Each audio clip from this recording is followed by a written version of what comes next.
Howdy, howdy. What's going on, everybody? I think this is going to be a different video that I make just because I think it's going to be fun to see what you guys can eventually get to or what you guys are going to eventually start doing. And once you go full time with this. And no, oh, that's a nasty number. We don't like those numbers, but actually we're going to take that off the chart. Yeah, so what this video, I'm sure you've seen the title already, but if you have not seen the title and you just clicked on it, this is like what actually is behind the scenes of being an intraday trader. I'm not saying day trader because I hate the fucking term, and it's way too overused now. So we're an intraday equities trader. So there you go. If you ever want to tell your parents what you're trying to do, there you go. That's what I told mine the longest time until I started making money. Anyways, so this is like behind the scenes of what a full-time trader does. And everyone thinks we got a strategy, so we fuck off and never do anything. No, quite the opposite, actually. It's when you have momentum, you have to keep the momentum. Kind of like if you're in a football game. If you're the best team in the league, you don't just stop. You keep working hard at it. So quite the opposite. You just have more to fuel. But so it won't be a long video, but I have a thing that I do that I love to do. It's called case studying. Before I get some people in here. And it is basically the best way for you to go and learn. Truthfully, I think personally, it is the best way to learn. And what are you asking? What is case studying? Well, if I go to my chart, and we're not going to do it today, that's dope. Let me reload it. 1 second. You'll see it in 1 minute. It was loading up just a minute ago, but there's a lot of things on there. Why does it keep putting me on this, please? There we go. So this is case studying. Takes a minute for my chart to load, but I would tell everyone to start doing this, and it actually will help you more than you know, because it's semi-experience when you go in here and you look at old moves and you write down why I did that, why I did that, why I did that. And this is on a daily chart because everything's fractal anyways, so this happens on a 1 minute anyways. So it's like, if I can fractalize the daily, you can fractalize the 1 minute. So with that being said, I would question you all. Let me move this a little bit and then move this down because I can't even read it. But this case studying is just go back and pick whatever you want. I did this one. This one's fantastic, and I'll walk you through everything. But the way I word it is blank chart. This is a pretty large move, right? And then we just reverse here. This looks like a market maker model like crazy, but we have original consolidation and then original consolidation. But I want to know why we reversed there. What's the reason? What are all the reasons why we reversed there? Why did we not take this high? Right here. Why did we start retracing up just in this leg and then slam down? What gave me confirmation in this leg that we're going back down to take all these lows over here? Why did we take this and this become offset accumulation? See, what did this hit to where we start getting a somewhat of a bullish run going into pretty much September 1st and taking all these relative equal highs, beautiful relative equal highs, and then slam back down? And then why was this the reversal? How can I trust that this is closer to be a reversal and not this one? Ask yourself every question in the book and then go and look. And if you don't know the answer, go and watch his videos. I did this religiously and I still do it because it's amazing. And then once you get really good at it, then you go hop over to FX Replay and then you start doing it on FX Replay. And you can tell I've been doing FX Replay for 2 years on this stuff. I didn't even start with I did TradingView Replay, but then you go on FX Replay and then try and see similar things and anticipate it. But that will help you tremendously. I can't fathom it enough. If you're just trying to understand you'll be amazed at what actually you actually do. Because then you go and then you add things in there like his PD arrays, and then you add everything else in there. So like let's look at mine. I'll show you guys examples of mine. All right. Well, these are kind of janked, but I have arrows. This arrow should be like pointing somewhat this way. So I have everything written out right here. So this would be this reversal. So let's read it. I'll take you through it.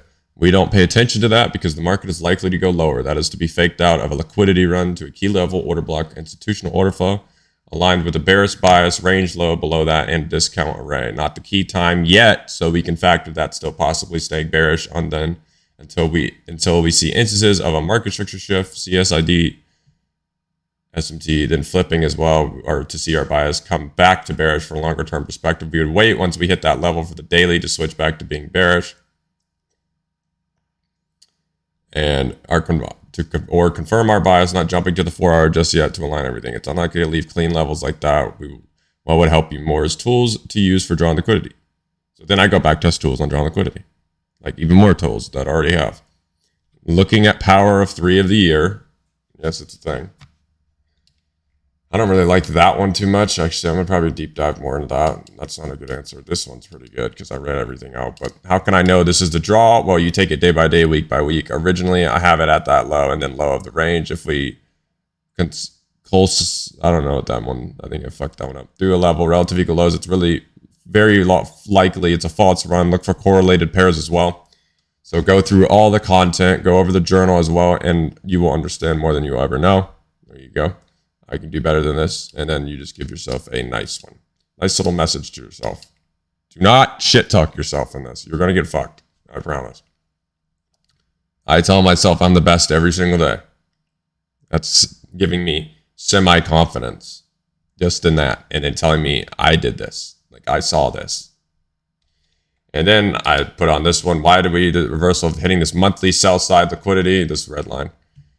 Leaving behind relative equal lows in a discount array, taking liquidity, framing it off of IRL to ERL on the monthly. We get an SMT, dollar lower, bonds higher, discount of the range, quarters bullish, seasonal bullish, taking all of the sellers taking out all of the sellers as well.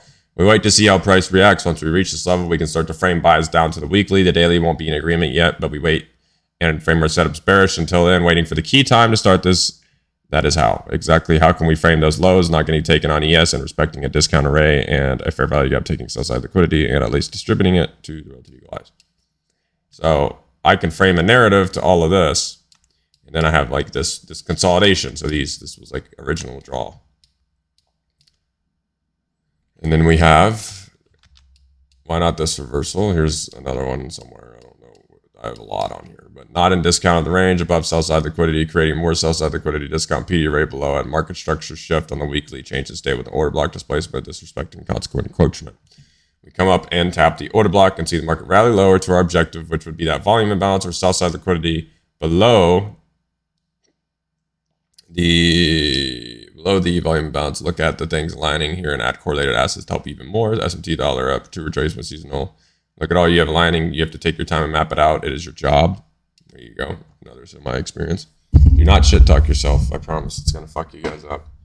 How can I know this is a false reversal? We are traveling to discount arrays or below with relative equal lows, bearish seasonal tendencies going on displacement or direction towards the sellers. So you may be asking, this is a weekly key level, by the way, or monthly actually. And then we have all of this just stacked lows. You have these range lows with a weekly key level. And then we're consolidating. We tap it. You're not bullish yet. This is what I've been fathoming. Unless there's like even more, but honestly, I'd be wanting this, and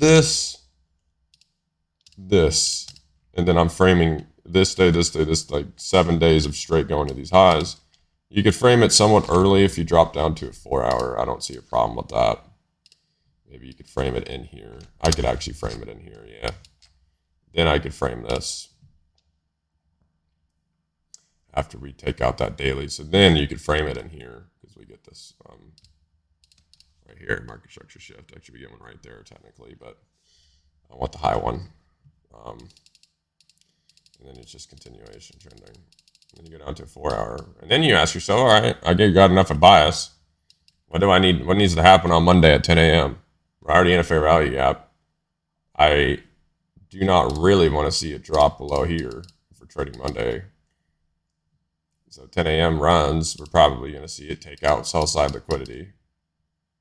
Or that's actually 1 p.m. Never mind.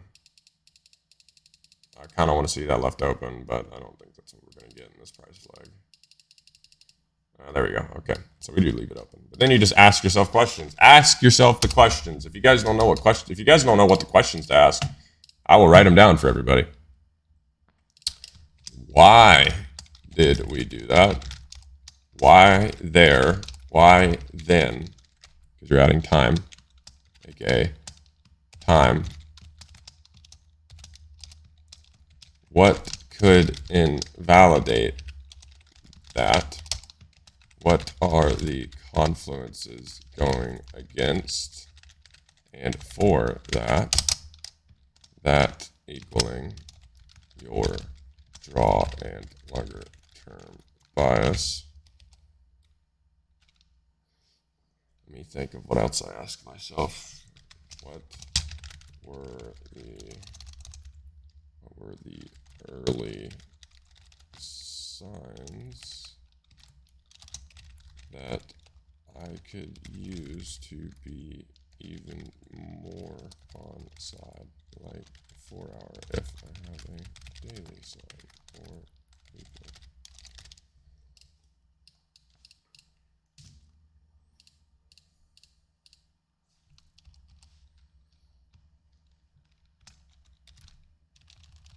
So there you go. I would actually think these questions are pretty decent because you'll go down the rabbit hole like me and you'll be sitting in there wondering what the fuck you're doing.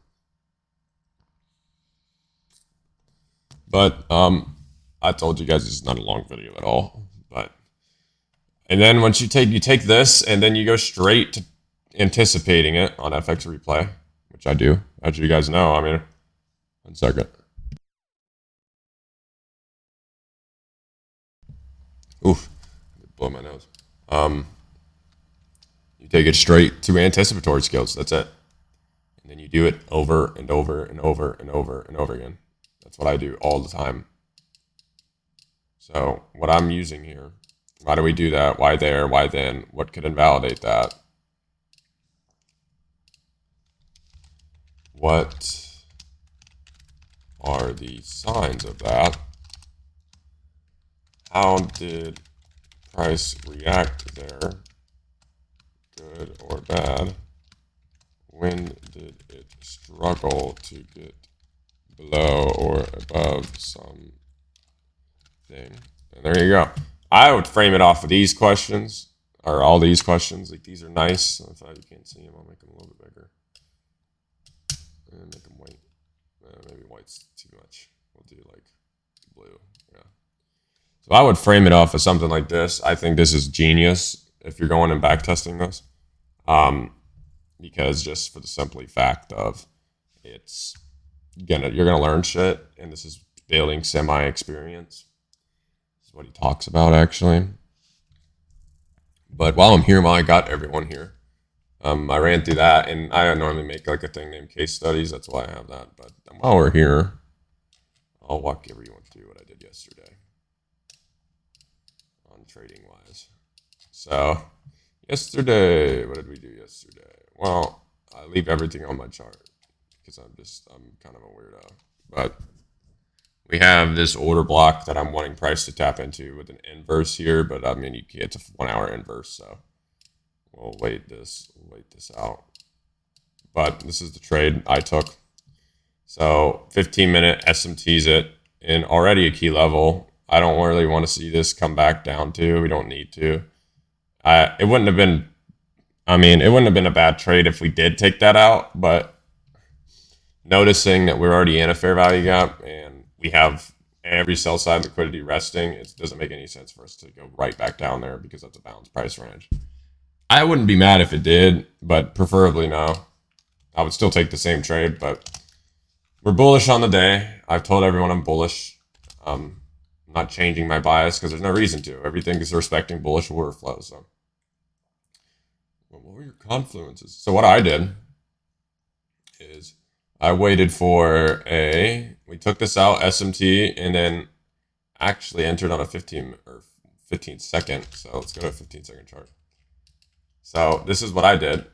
After we closed above that 5-minute inverse, I already knew we were bullish, but I hate inverse plays because you have shitty risk 90% of the time. So I wait till we pull back to this breaker on the 15 second. Love breakers. So I wait here, put a limit there,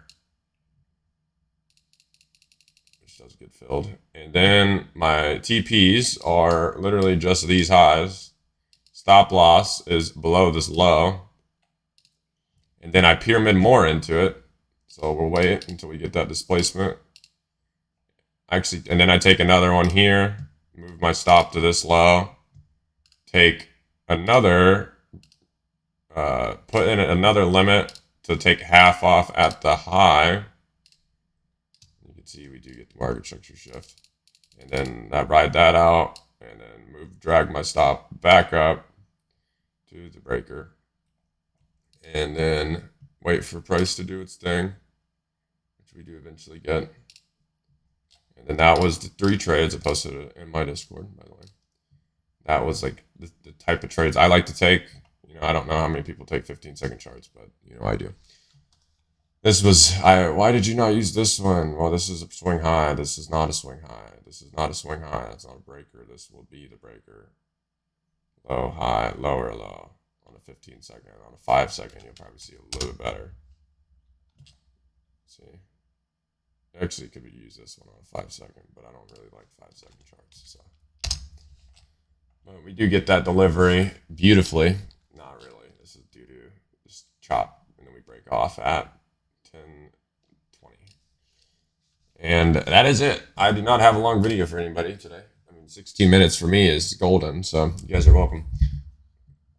But anyways, again, we're going to go back and we're going to go show everybody how to get in the Discord because I'm wanting you guys to be in there. And thank you guys for all of the new things. I'm getting a lot of new support here. Like everyone's starting. I didn't realize that people want to listen to me like that. Like, nor I feel like I confuse people most of the time. But right here. This video is really good, by the way, if you're trying to learn bias. But so is this one and this one and this one and this one and this one. But there is a Discord link. Click on that. It's free. It'll take you straight to the page.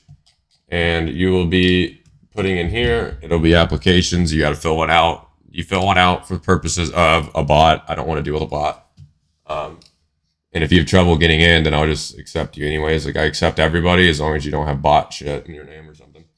Because I don't want to get it nuked or anything. That's a precaution that we take. So, but anyways, that's it for the video. I hope you guys enjoy and have a good rest of your week. I'll post this a little bit later on Thursday, probably around like lunchtime, if not. And I'll catch you guys later.